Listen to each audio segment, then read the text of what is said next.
Hey guys, make sure to stand till the end. We'll explain why it's super important to test fuses and relays and not to just assume that a fuse is good or bad, because that may cost you thousands of dollars in repairs.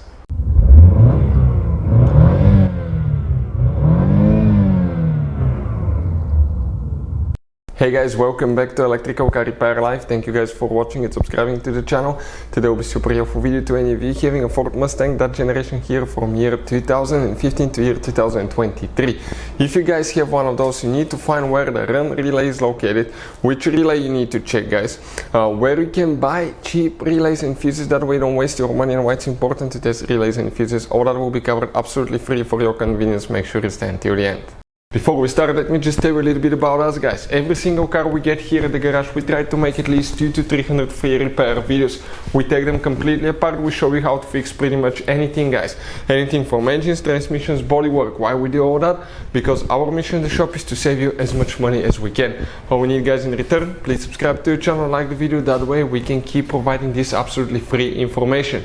And if you guys need to buy any replacement fuses, relays, because some of those could be really expensive at the parts store, any parts, any tools for your car, check out the link in the description of the video below.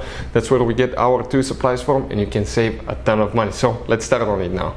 So now let's go ahead and explain what we have here specifically. We're working on 2018 Ford Mustang GT right here.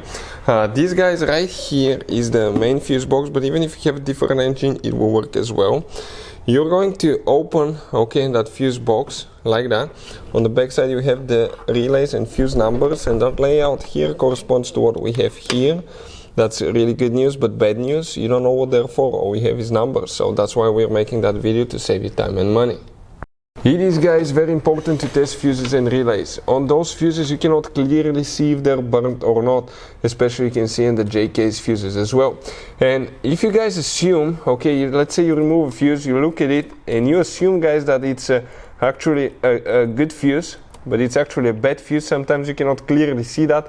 What can easily happen, guys, at that point, you can put the bad fuse in and you start replacing parts and tools that you don't need to, so you lose your time, you lose your money to fix a problem that doesn't exist, when all we had to do is test the fuse and replace it. We'll put a link to a special video that will teach you how to test fuses, how to check relays very easily as well, guys. So check it out, it will be in the description of the video below. So the run relay, guys, okay, where it is located. So if you come in that relay block right here, that corresponds to what we have here. We're talking about relay number 78 is the run relay. That one right here, relay 78, guys. That one here, if you need to buy replacement relays, fuses, check out the link in the description of the video below, and you can see where you can get them at a good price and quick shipping. Hopefully the video will be helpful. If you have any questions, let us know. Thank you for watching, and see you guys next time.